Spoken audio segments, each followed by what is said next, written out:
Fellini didn't start this way.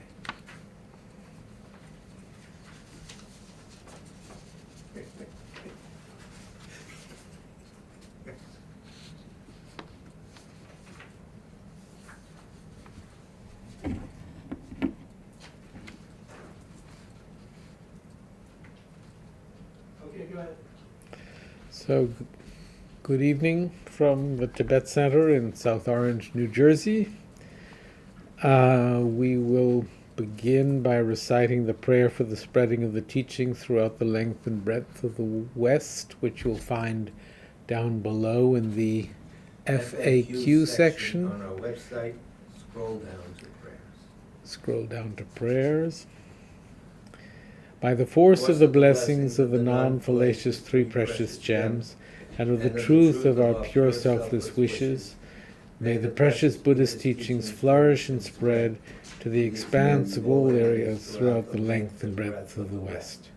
For all the people living there, together with their near ones, who have engaged in the teachings and have faith and respect for them, may all conditions adverse to their practice of the pure Dharma be dispelled, and an excellent collection of favorable conditions increase like the waxing moon. And especially for those who work on methods to accomplish the flourishing and spreading of the victorious one's teachings, which are the source of benefit and happiness, may they never be oppressed by masses of interference and adverse conditions, and may this spontaneously happen just as we have hoped and wished. Now the Heart Sutra. Thus have I heard once. The Blessed One was dwelling in the royal domain of the Vultured Peak Mountain, together with a big gathering of great monks and great bodhisattvas. At that time, the Blessed One entered the Samadhi, which examines the Dharmas, called profound illumination. And at the same time, noble Avalokiteshvara, the Bodhisattva Mahasattva, looking at the profound practice of transcendent knowledge, saw the five skandhas in their natural emptiness. Then, through the inspiration of the Buddha, Venerable Shariputra said to Avalokiteshvara, "How should those noble ones learn who wish to follow the profound practice of transcendent knowledge?"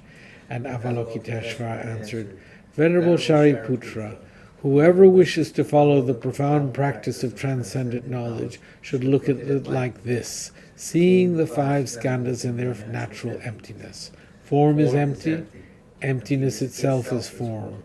Emptiness is not separate from form, and form is not separate from emptiness.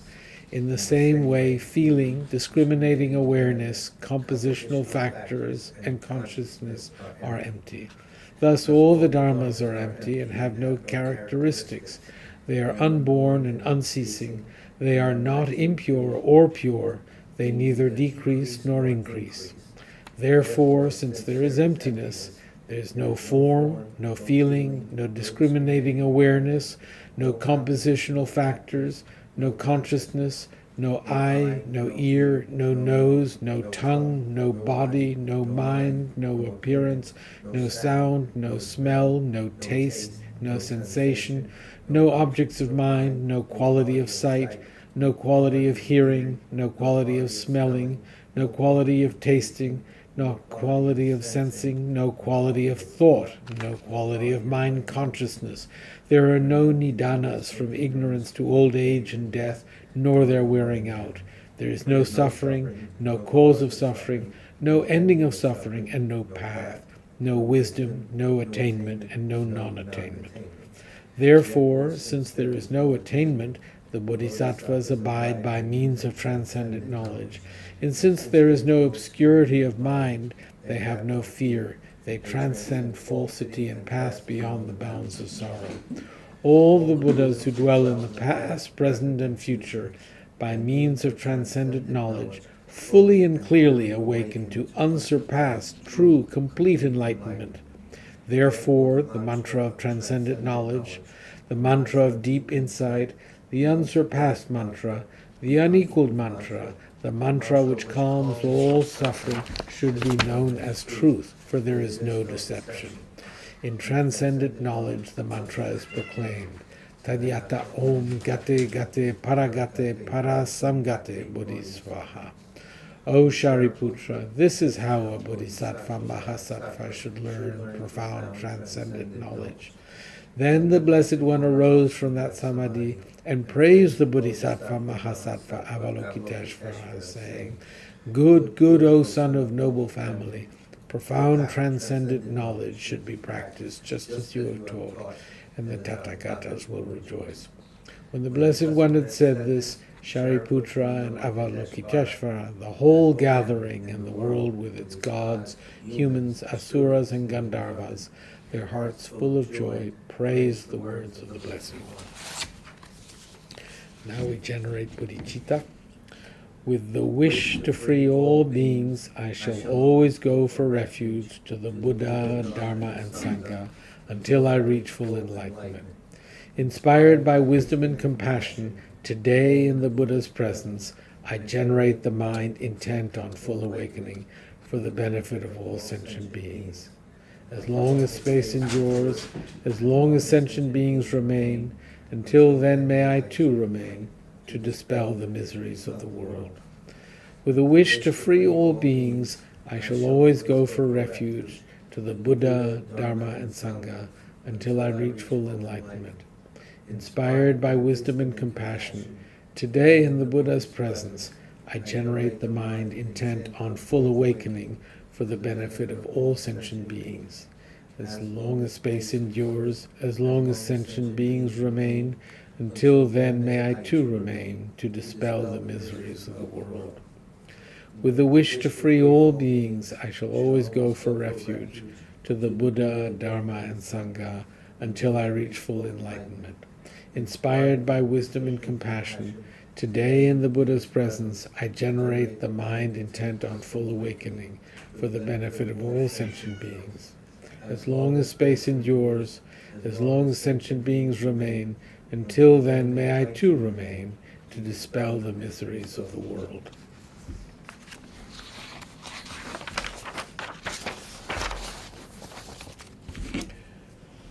So, we shall be discussing Beyond Religion, Ethics for a Whole World by His Holiness the Dalai Lama, and relating it to Tsongkhapa's great treatise on the stages of the path to enlightenment.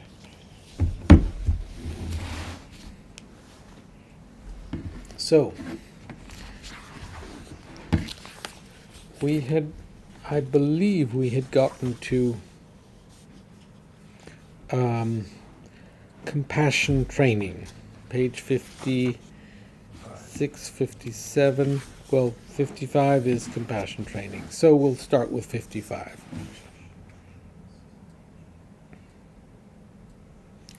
And the paragraph that precedes compassion training. However, since universal compassion involves gradually expanding one's circle of concern until it finally embraces the whole of humanity, it needs constant cultivation. Using our intelligence and our conviction of its necessity and value, we gradually learn to expand and extend our concern, first to our close family, and then to all those with whom we come into contact, including especially our enemies, and then to our entire human family, and even to all beings. So, compassion is definitely something that one has to actually work at cultivating. It's not something that one can just think of and expect to have towards others. One has to work at it.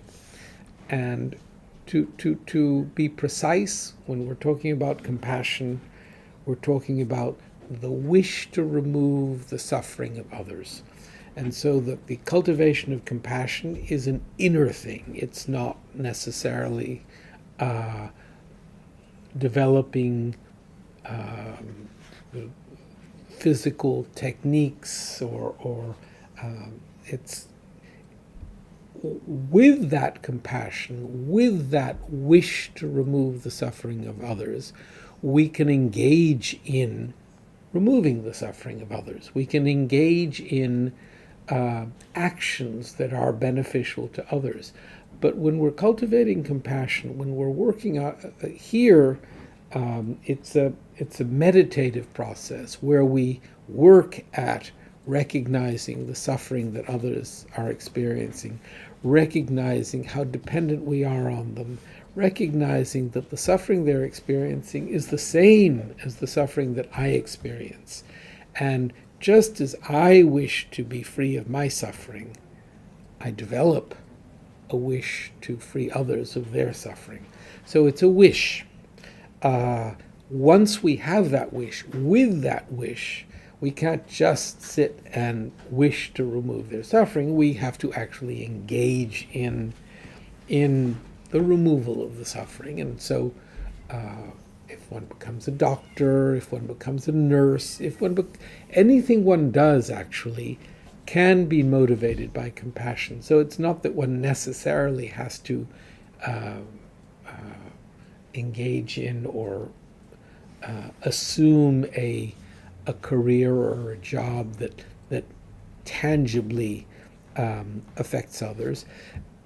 If we become a lawyer, if we do it with the intent to remove the suffering of others, to be beneficial to others and remove their suffering, then we are acting compassionately. If we're a waiter in a restaurant and we engage in the practice of waiting with a real wish to bring pleasure and a real wish to remove any kind of suffering, then we are engaging in that with love and compassion. Love is the wish to provide happiness to others, and compassion is the wish to remove their suffering. So those two qualities we work at. We work at integrating into whatever it is that we're doing.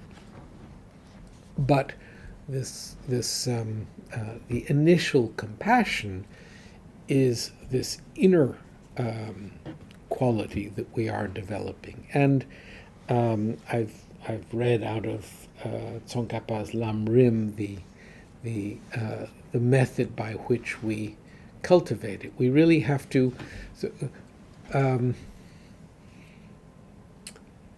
We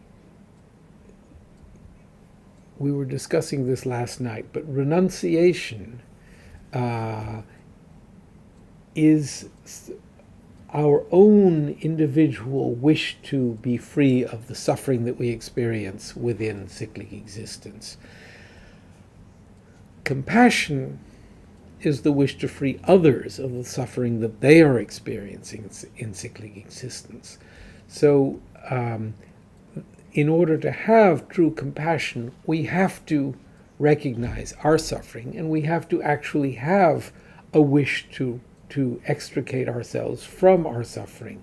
If we don't have that, then we don't really have compassion towards others.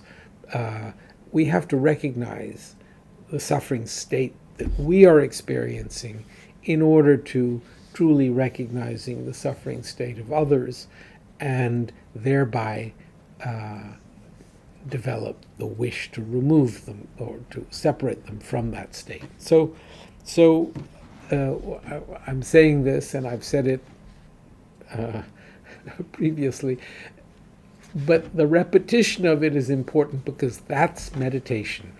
It is the repetition of concepts and the familiarization of those concepts so that they begin to actually affect us and make us feel that way.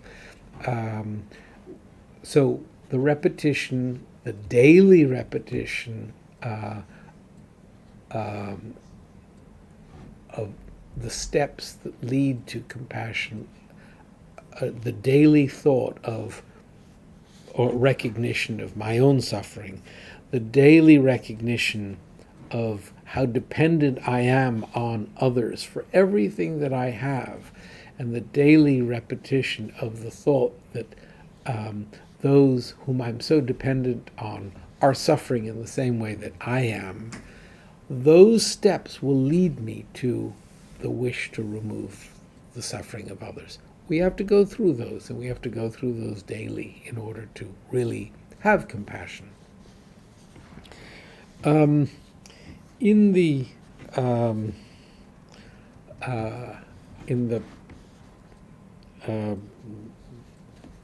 in our tradition,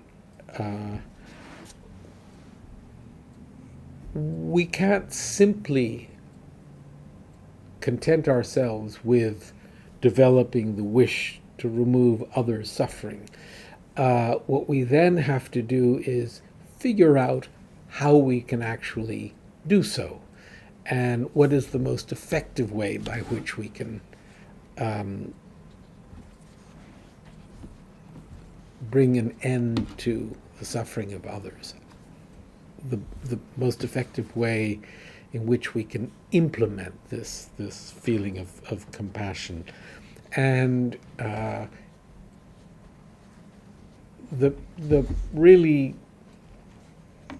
deep and committed practitioner would recognize how limited we are in our abilities to help others, how limited we would be by engaging in the sort of normal worldly ways of helping others in our society, and truly determined to attain the ability to help all sentient beings.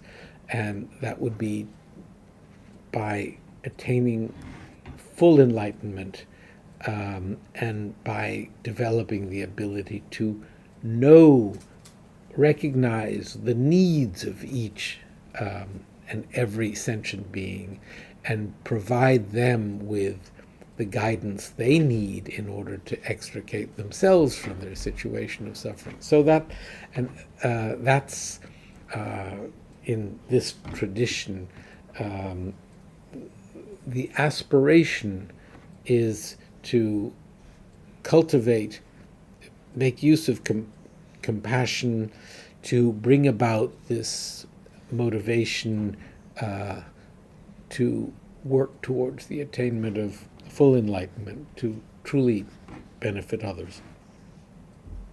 I mention this because as we relate this training in secular ethics to our Buddhist path or tradition, the place within the graded stages on the path to enlightenment that relates to this secular ethics training is specifically in the cultivation of what is called bodhicitta, the mind of enlightenment, the determination to attain full enlightenment in order to truly benefit others.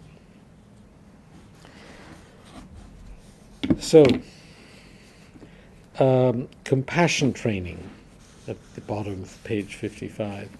Those with religious faith have rich resources for the cultivation of compassion, and religious approaches can also be great resources for humanity as a whole. But religion is not necessary for cultivating compassion. In fact, secular techniques for compassion training are already in use, and their effectiveness has even been scientifically demonstrated. It seems that developing inner values is much like physical exercise. The more we train our abilities, the stronger they become.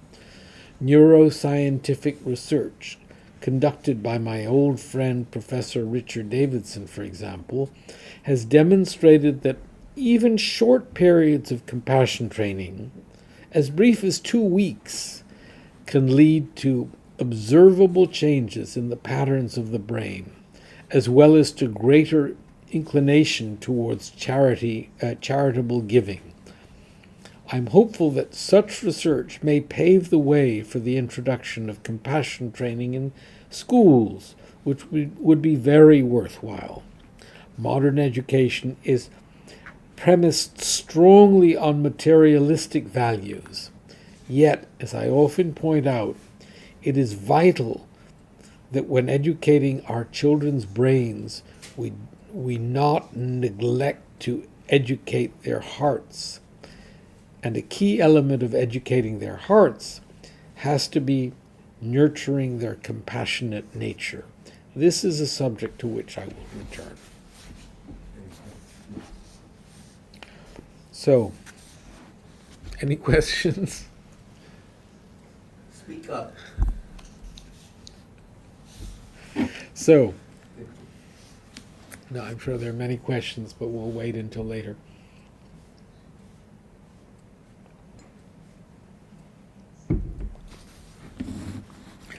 Any questions online, Dad? Compassion and the question of justice.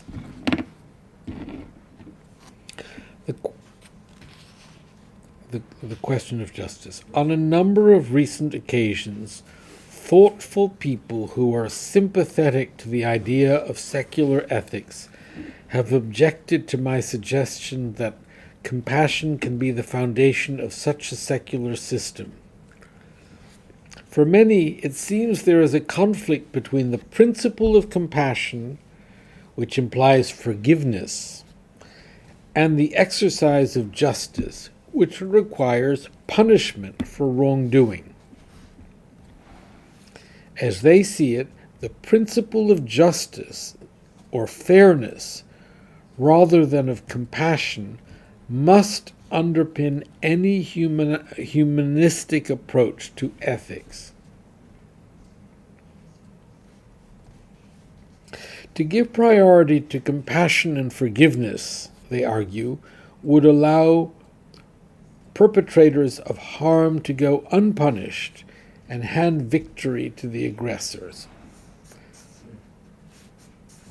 The ethic of compassion, they say, amounts to little more than an ethic of victimhood, under which aggression always triumphs.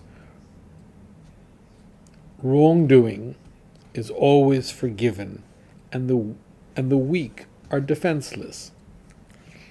That doesn't sound like my understanding of compassion.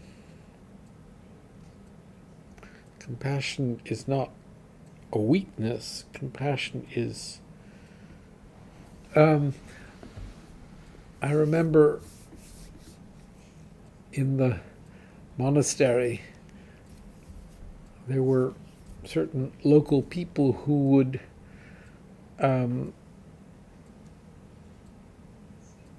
would act, let's say, improperly towards us, towards the monastery. They would cheat the monastery, and the most senior monk never felt that he should bring the perpetrators to justice. He never felt that the law should be applied. He felt that that would cause the people great suffering. And I remember wondering whether he was right. Since he was the senior monk, I had a certain respect for him, but I sort of felt that he was opening the door to our being taken advantage of. And it's something that I thought about, and so His Holiness is addressing just that here. This objection rests, in my view, on a fundamental misunderstanding of what compassion entails in practice. Nothing in the principle of compassion, the wish to see others relieved of suffering, involves surrendering to the misdeeds of others. Nor does compassion demand that we meekly accept justice. Far from promoting weakness or passivity, Compassion requires great fortitude and strength of character. Some of the greatest fighters against injustice of recent times, people of strong character and determination like Mahatma Gandhi, Mother Teresa, Nelson Mandela, Martin Luther King Jr., Václav Havel, and others, have been motivated by universal compassion. One could not describe such people as meek or retiring just because they combine their devotion to the welfare of others with a commitment to nonviolence. As I have said, compassion by no means implies surrender in the face of wrongdoing or injustice. When an unjust situation demands a strong response, as in the case of apartheid, compassion demands not that we accept injustice, but that we take a stand against it. It does imply that such a stand should be nonviolent. But nonviolence is not a sign of weakness, but rather one of self-confidence and courage.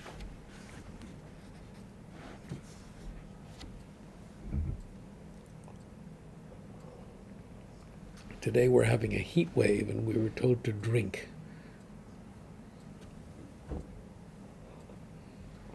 So you should all take a sip wherever you are. You are more dehydrated than you think. They say that, yes.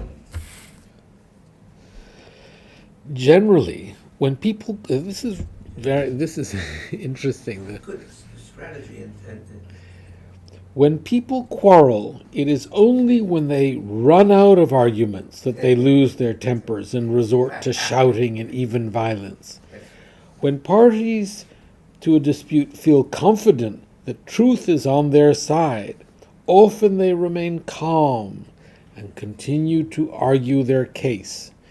So maintaining an attitude of calmness and nonviolence is actually an indication of strength, as it shows the confidence that comes from having truth and justice on one's side. I think that's something really worth remembering. yes. Maintaining an attitude of calmness and nonviolence is actually an indication of strength, as it shows the confidence that comes from having truth and justice on one's side.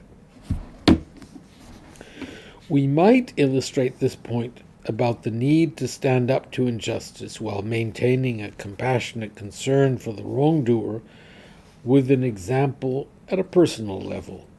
Imagine yourself with difficult neighbors who repeatedly behave aggressively towards you. What is the appropriate compassionate response? In my understanding, there's no reason why compassion, including, of course, compassion towards the aggressors, should prevent you from making a forceful response.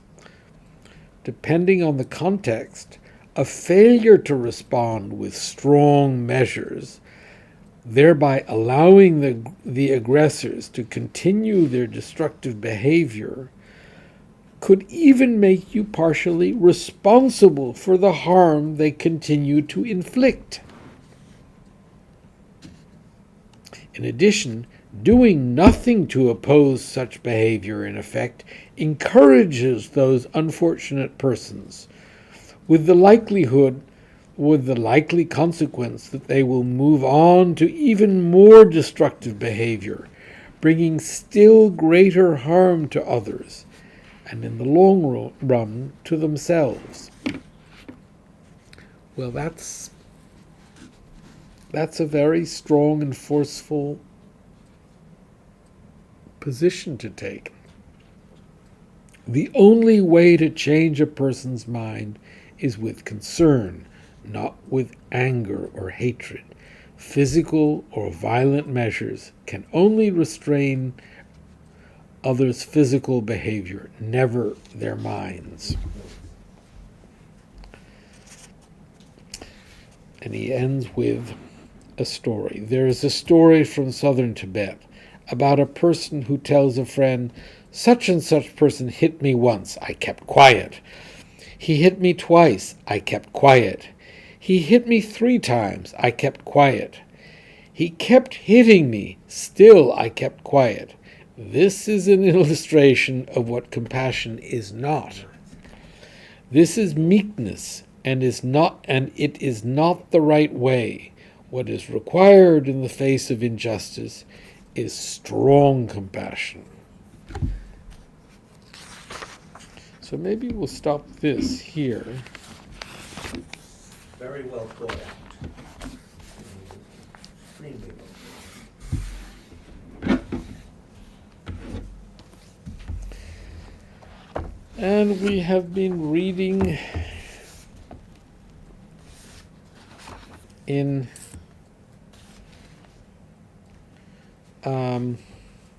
Volume 2 of the Great Treatise on the Stages of the Path to Enlightenment, the technique for exchanging self for others, the technique for generating bodhicitta, the determination to attain enlightenment for all sentient beings, the mind of enlightenment, that has to be generated. And here we're talking about generating it by means of a technique where we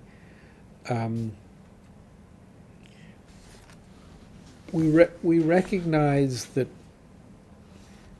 all of our suffering comes about due to our selfish behavior. All of our difficulties are the result of our own self-grasping and our own self-cherishing. And everything we have is the result of the kindness of others. We are, and literally we can think about it. We can, as I look around me, I have a watch that I bought, but someone made it, and someone designed it, and someone came up with the concept, and a lot of, actually, no, this was given to me. This microphone was given to us by my friend Jeff Hirsch, and my pencil was given to me by Tony Spina. And sorry? I don't remember doing that. You gave me a whole box of these, a big box, and this is the last one. Really? Yeah. We have punctual. So everything, I found this copy of Beyond Religion in the bookshelf. Good evening. Good evening. You. There were big crowds out there. Yeah, I had to fight my way in. Sorry. Lots of people laying on the sidewalk. Yeah. Sorry for the noise. We need to oil the doors. It's okay. Okay, all right. Sorry. So we're talking about how everything that we have in life is due to the kindness of others. And as I look around, I found this in the bookshelf upstairs. I found this in the bookshelf upstairs. Someone else is writing in it, so I know that it was someone else's book. Yeah. Everything we Someone have. passed away and left their library was what happens. Even though we go out and buy things, but the money we have either came from a job that someone else has provided that we are working at, whatever someone may have given us money, whatever the means by which we can acquire things depends on others. Everything we have, and Rinpoche used to say, even the money we use, the money was printed. The money, the the tool that we use to barter was provided by others, is the result of others' work. And the more we can, we can play with these ideas in our minds, but they should really be an analytical meditation. They should really be something that we think about, so that when we go out into the world, we really recognize our dependence on others, so that we really appreciate the kindness of others. The more we think about it, the more we will have that. If we don't think about it, we can develop arrogance, we can develop an attitude of expecting things to be the way we want them to be. I'm very guilty of that. And we really have to work against that. And so meditation, this analytical process of recognizing our dependence on others, is very, very important. It's been analyzed to the granular level. There's no way where we're not dependent on others. In any way, nothing. I mean, the fact that we speak now, our mothers taught us, our fathers did. So does it matter if it's kindness or obligation or duty? I mean, there are different motivating factors, right? For why people do things. So here what we are doing is we are seeing how everything that we depend on, everything that that enables us to lead our lives, has come about due to others. Oh, I agree. I agree with that. So we can't simply satisfy ourselves with agreeing with that. We have to really work at cultivating, deepening our recognition of it, and fighting those places where we think, oh, I did that, and see how even the I did that things are dependent on others. I mean, I'm very grateful to you for the pretty garden that you've created. So are the deer. And They asked for ketchup. It's sad. They ate all the lilies. Yeah. Evacuated. so the deer are providing us with the opportunity to develop patience, the opportunity to feed the deer. Rinpoche specifically asked about the deer. Let eat. You're mad because deer eat the flowers? Yes, tender. So yeah. So he said, let eat. And that was it. Final precept. Yeah, 2 words. Let eat.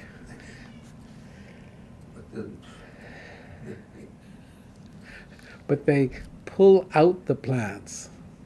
I don't think that's intentional, but they're trying to take the tops off, and so they turn their heads quickly, and in some cases They don't have good table manners, Nikki. They weren't taught. So they provide the opportunity to be patient, to be tolerant.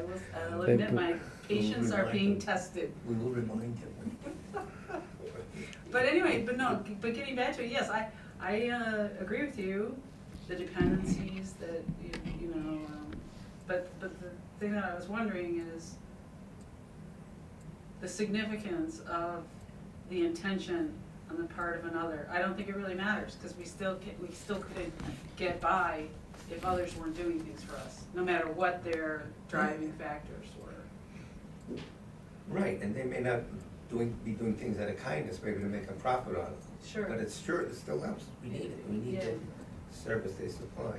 I don't know. And even our virtuous qualities, when we are working at developing patience, we have to recognize that it is those who challenge our patience, those who make us angry, who provide us with the opportunity to develop patience. Tony used to cover that in the long run, remember? We used to talk about that. It's a big topic, everyone responds on that.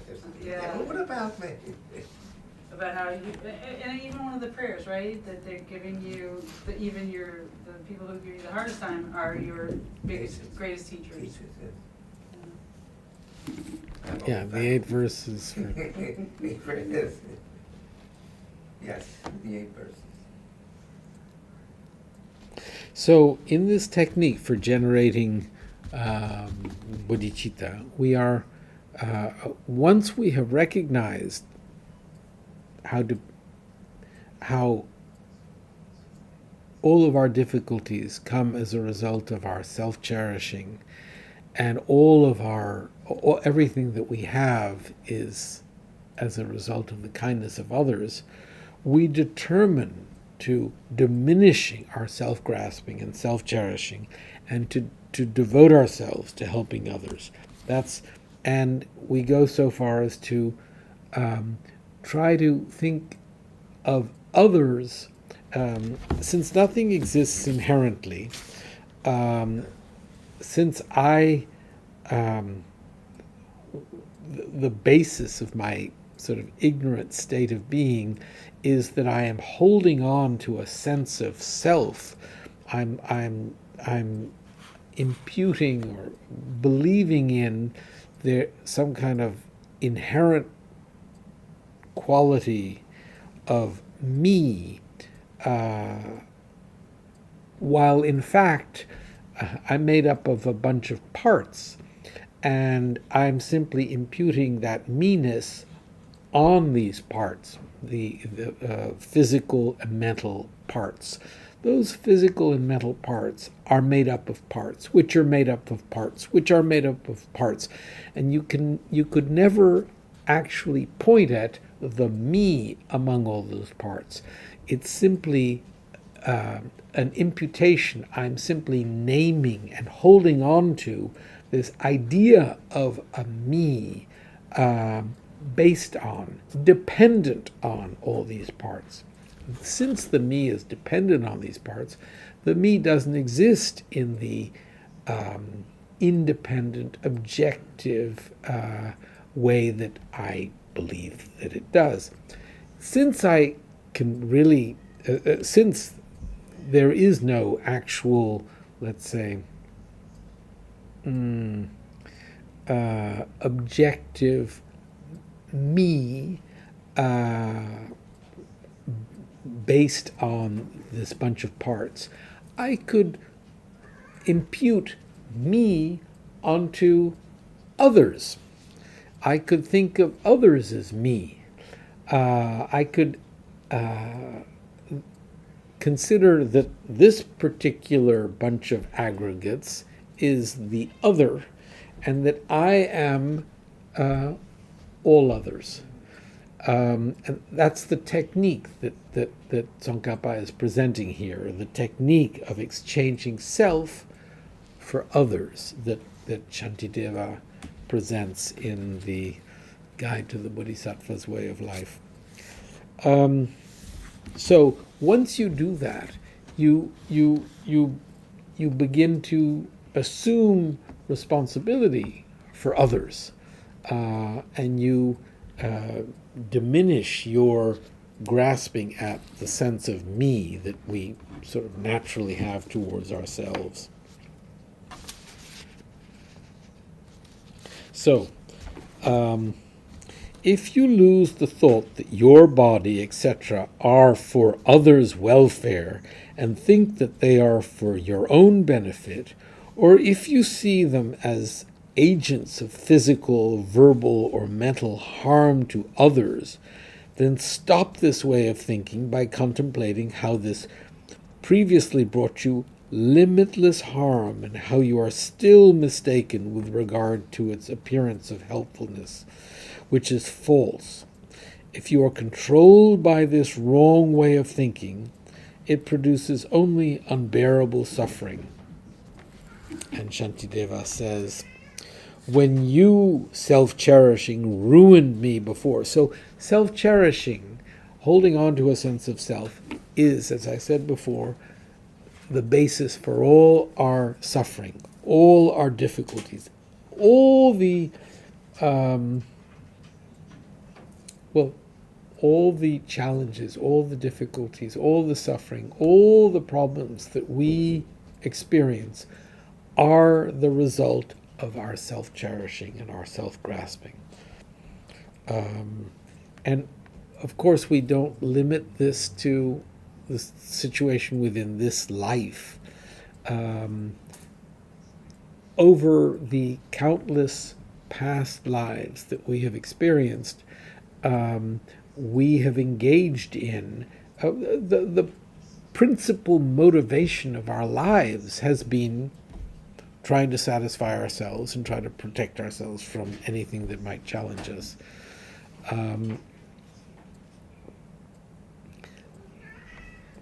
So when you, self-cherishing, ruined me before, that was another time. Now I recognize you. Where will you go? I will destroy all your arrogance. So this is the new wise me looking. Dispel the thought, I still have my own welfare. I have sold you, and the response is, I have sold you, my mind, to others. Do not be dispirited. Offer your energy. So we have to really work at recognizing to the degree to which our self-grasping, this sense of self, has caused us all the misery we've experienced. And we thereby say, okay, I give myself up not to myself, but to others. So I have given myself up to others. I have sold you, my mind, to others. Do not be dispirited. Offer your energy. If I become careless and do not give you to beings, to others, you will certainly give me over to the guardians of hell. So if I don't give myself over to others, I will only suffer. Thus, you gave me over to long periods of suffering. Now I remember my grudges. I will destroy your selfish thoughts. So, Can you explain the I have sold statement? I have sold my brain, Oh, my mind. my mind? Its motivation should be for others' benefit. But not sold, yours. the word sold, don't you find that to be odd? I don't know. Yeah, probably given. You can say that. Give over to others. Because giving is different than selling. Selling means you get something in return, right? I guess he's trying to. well, you get finality happiness in of this thing. return. You get happy. That's true. Okay. Yeah, So- you get everlasting happiness. Not the ordinary. Similarly, when you repeatedly reflect, so this is the explanation, this is the commentary by Tsongkhapa of, we'll see if it's dealt with. Similarly, when you repeatedly reflect on the benefits of cherishing others, you produce powerful enthusiasm from the depths of your heart. Discontinue your present attitude of disregarding others and keep your potential disregard of others from arising. Through affectionately viewing others as dear and beloved, as much as you can, develop an attitude that cherishing others to the degree to which you previously cherished yourself, cherish others as you do yourself. So I think the selling is just The translator or something. giving up. We don't have the It Tibetan, seems but to imply that there's an immediate reward, not just a long-term, there's something immediately that drops when you accept this attitude sincerely. You seem to gather strength from it. That's what I get. It's not said explicitly, but over the years, you do, if you think of these ideas, get a certain confidence. If you forget them, you gotta refresh them constantly, because that's my problem, but there is a certain immediate confidence that it brings. Well, and His Holiness has said in Beyond Religion that the love, the kindness that is shown to us by others has been the basis of our survival. However, more important than the kindness shown to us by others, for our happiness, more important than others' kindness to us is our kindness to others. The greatest happiness that we experience is as a result of the kindness that we show others. And if you link it to a bodhicitta attitude, really, a good big reward.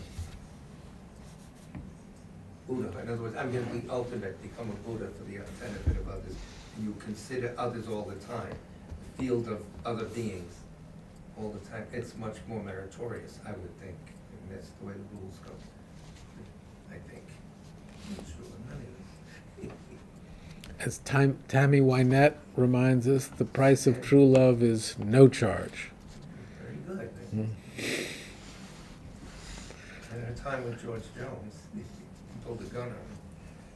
You can walk away from me, baby. You can't walk away from this. To produce the attitude that cherishes beings in this way, you must remember their kindness or recognize that they help you. Now yes, this is very important. We have to really work at recognizing the kindness of others and the degree to which we depend on them for our survival. We depend on you for the beautiful garden we have. We depend on the deer for our ability to develop Fertilizing the garden. patience. Sorry? Fertilizing the garden. For example, once farmers see that through sowing healthy seeds they will reap a good and abundant harvest, they value a fertile field. You need to see the result. Likewise, Just imagine it. once you are certain that you will accomplish all temporary and final well-being through sowing the seeds of generosity and so forth, in the field of living beings, you will cherish others. Reflecting on this. Once you are certain, he said. Yeah, in other words, you have to. Build a certainty is a task. Once you are certain that you will accomplish all temporary and final well-being through sowing the seeds of generosity and so forth, in the field of living beings, you will cherish others. That's, We're working on the certainty. sowing the seeds of generosity taught me something different, though. It just taught me that it kind of plays back to what you said before, that the cherishing of self. If you're generous and you just give stuff away, you're gonna be okay.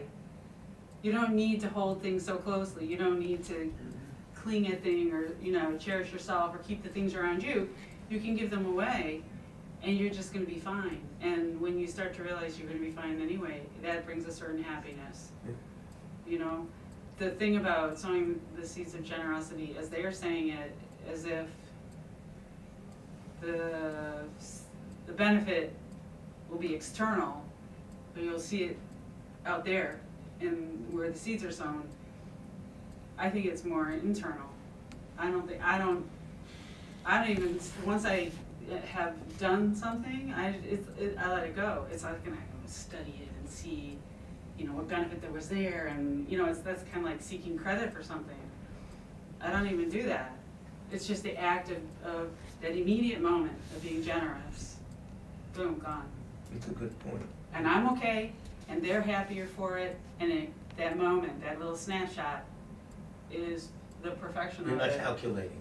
Right, You're and just letting it doing it. exactly, and I'm not I see. keeping That's what tally. they're saying, okay. Like, Yeah, I know, not keeping score. 2 pounds of happiness over there. Man, a pound of hash over there.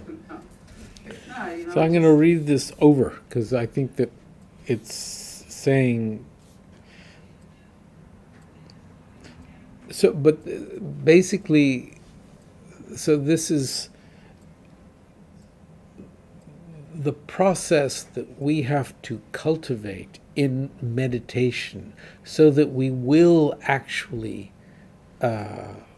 recognize the value in generosity, in giving. So this is not the act of generosity. This is the thought that we are working at in our meditation to let go of that self-grasping and recognize the value in. Okay. So to produce the attitude that cherishes being in this way, you must remember their kindness or recognize that they help you. For example, once farmers see that through sowing healthy seeds they reap a good and abundant harvest, they value a fertile field. Likewise, once you're certain that you will accomplish all temporary and final well-being through sowing the seeds of generosity and so forth in the fields of living beings, you will cherish others. So it's here what we're doing is working at recognizing this whole new dynamic. I mean, But I have it backwards, because I'm generous because I cherish others already. I don't cherish others because I'm generous because I cherish others. you don't have it backwards. You're ahead of the game. But I mean, according to what they're saying, if you're generous, then you will cherish others. Get But you it's the poem around the corner. I'm always upside down. So, but here we're trying to develop a concern for others. We're trying to diminish our concern with ourselves, and we're trying to recognize our dependence on others, and we are thereby trying to provide care for them, and see that concern brings the greatest happiness. Living beings and conquerors. So living beings and conquerors, Buddhas, are similar. From them you achieve a Buddha's qualities. So living beings are similar to Buddhas. In one way. From them you achieve a Buddha's qualities. In other words, we think of the kindness of the Buddhas, and we can often forget the kindness of sentient beings. You know, the cat, the ants, the mosquitoes, whatever. When in fact it is those others who are providing us with all the ability to attain Buddhahood. From them you achieve a Buddha's qualities. How is it that you do not respect living beings just as you respect conquerors? So how can you say, oh, that's just an ant or a mosquito or whatever, when you show such respect for the Buddhas, when it is they who provide you with the opportunities to develop, to cultivate virtues that will lead you to becoming a Buddha? So when you say the conquerors, you're saying the Buddhists? Yeah. Okay. I'm just thinking more, Militarily. the mundane conquerors. Now, these are the conquerors of our ignorance, John used to call them the Klesa conquerors. the Klesa No, conquerors. that was, you remember that. So, so how are we doing? Maybe this is sort of where we should, yeah. Oh, someone, yeah, we got to cut. Darren, names? No names, no questions. No people. Everybody's on the veranda with a fan. Who else passed out? So this is an auspicious place to end Very good. as we. The way that you really use the long rim when you go I slowly. love the alarm room. I used to feel overwhelmed by it, but Yeah, yeah, it's like, fortunate because we had legislature read it to us and then slowly, and then even with his. No, I think you have to be like on the fourth reading before it's. Oh, yeah. you know, Oh, yes, no, Or you the have fifth to, reading, then right. you start saying, oh, yeah. Well, pieces this, pieces here, Happy June 19th. Juneteenth. Happy Juneteenth. That's right. We are now reciting the Sutra of the Recollection of the Noble Three Jewels. Or four is one place you could mention. I prostrate to the Omniscient One. Thus the Buddha, Bhagava, Tathagata, Arhat, Samyak Sambuddha, the learned and virtuous one, the Sugata, the knower of the world, the charioteer and tamer of beings, the unsurpassable one, the teacher of devas and humans is the Buddha Bhagavat. The Tathagata is in accord with all merit. He does not waste the roots of virtue. He is completely ornamented with all patience. He is the basis of the treasures of merit. He is adorned with the minor marks. He blossoms with the flowers of the major marks. His activity is timely and appropriate. Seeing him, he is without disharmony. He brings true joy to those who long with faith. His knowledge cannot be overpowered. His strength cannot be challenged. He is the teacher of all sentient beings. He is the father of bodhisattvas. He is the king of noble ones. He is the guide of those who journey to the city of nirvana. He possesses immeasurable wisdom. He possesses inconceivable confidence. His speech is completely pure. His melody is pleasing. One never has enough of seeing him. His form is incomparable. He is not stained by the realm of desire. He is not stained by the realm of form. He is not affected by the formless realm. He is completely liberated from suffering. He is completely and utterly liberated from the skandhas. He is not possessed with dhatus. His ayatanas are controlled. He has completely cut the knots. He is completely liberated from extreme torment. He is liberated from craving. He has crossed over the river. He is perfected in all the wisdoms. He abides in the wisdom of the Buddha Bhagavats who arise in the past, present, and future. He does not abide in nirvana. He abides in the ultimate perfection. He dwells on the bhumi where he sees all sentient beings. All these are the perfect virtues of the greatness of the Buddha Bhagavat. The holy Dharma is good at the beginning, good in the middle, and good at the end. Its meaning is excellent. Its words are excellent. It is uncorrupted. It is completely perfect and completely pure. It completely purifies. The Bhagavat teaches the Dharma well. It brings complete vision. It is free from sickness. It is always timely. It directs one further. Seeing it fulfills one's purpose. It brings discriminating insight for the wise. The Dharma, which is taught by the Bhagavad, is revealed properly in the Vinaya. It is renunciation. It causes one to arrive at perfect enlightenment. It is without contradiction. It is pithy. It is trustworthy and puts an end to the journey. As for the Sangha of the great Yana, they enter completely, they enter insightfully, they enter straightforwardly, they enter harmoniously. They are worthy of veneration with joined palms. They are worthy of receiving prostration. They are a field of glorious merit. They are completely capable of receiving all gifts. They are an object of generosity. They are a great object of complete generosity. The protector who possesses great kindness, the omniscient teacher, the basis of oceans of merit and virtue, I prostrate to the Tathagata. Pure, the cause of freedom from passion, virtuous, liberating from the lower realms, this alone is the supreme ultimate truth. I prostrate to the Dharma, which is peace. Having been liberated, they show the path to liberation. They are fully dedicated to the disciplines. They are a holy field of merit and possess virtue. I prostrate to the Sangha. I prostrate to the Buddha, the leader. I prostrate to the Dharma, the protector. I prostrate to the Sangha, the community. I prostrate respectfully and always to these three. The Buddha's virtues are inconceivable. The Dharma's virtues are inconceivable. The Sangha's virtues are inconceivable. Having faith is inconceivable, therefore the fruitions are inconceivable. May they be born in a completely pure realm.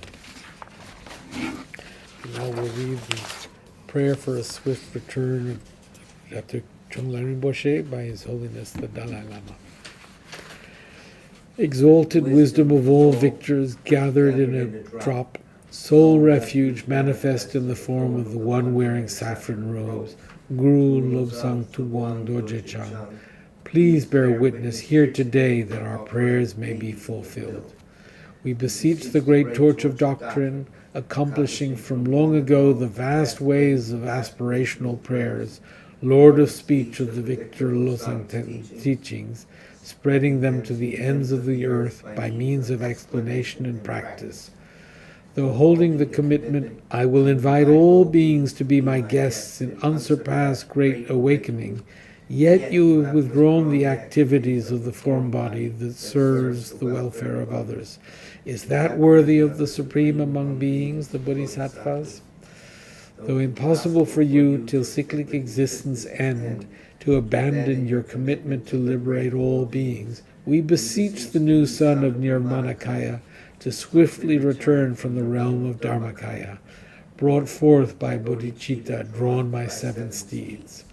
Having reached the far limits of scholarship, religious life, and goodness, please come swiftly as an unrivaled supreme emanation, full holder of the sage's teachings, and wish-fulfilling jewel. Return as the glory of Losang Tempe.